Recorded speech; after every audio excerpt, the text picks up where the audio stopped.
personne ne peut raisonnablement et sérieusement dire que la France est le pays des droits de l'homme. La France est le pays où les droits de l'homme ont été pensés, théorisés, c'est sûr. Mais la France n'est pas, la République française n'est pas le pays des droits. Donc il faut distinguer le fait que il y a une origine philosophique, etc., où la France a joué un rôle, pas que la France d'ailleurs, mais un rôle essentiel dans ce grand mouvement de la fin du XVIIIe siècle, qui est celui des révolutions atlantiques, avec 3 pays où la question a été, disons, c'est matérialisé politiquement, la France, les États-Unis et Haïti. Hein, et puis ensuite, eh bien, il est arrivé ce qui est arrivé, mais la France n'est pas le pays des droits de l'homme.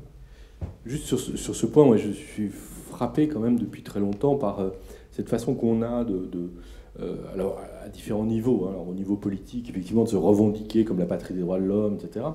Mais même à des niveaux plus sérieux, s'agissant de l'enseignement de l'histoire ou de l'enseignement de l'histoire des institutions. Moi, j'ai fait des études de sciences politiques et de droit et frappé par des formes d'écriture de l'histoire qui sont quand même assez incroyables, où on fait jouer un rôle considérable à la Révolution française. Je ne suis pas en train de dire qu'elle n'a pas joué un rôle considérable, mais où on a tendance effectivement à ne pas la replacer à côté des 2 révolutions qui ont lieu de façon concomitante, dont parlait Pape, la Révolution américaine et la Révolution haïtienne, et puis ne pas la replacer non plus dans le contexte un siècle avant de la Révolution anglaise. Enfin, je veux dire, l'invention de la responsabilité politique, et puis même, on parle de liberté publique, les chartes, l'invention des droits, enfin tout ça se fait outre-Manche, bien avant ce qu'on connaît en France. Et donc cette histoire des droits de l'homme, qui est largement anglaise au début, est très peu enseignée en France, et je trouve très mal enseignée en France, parce qu'elle est très ethnocentrique. Elle place la France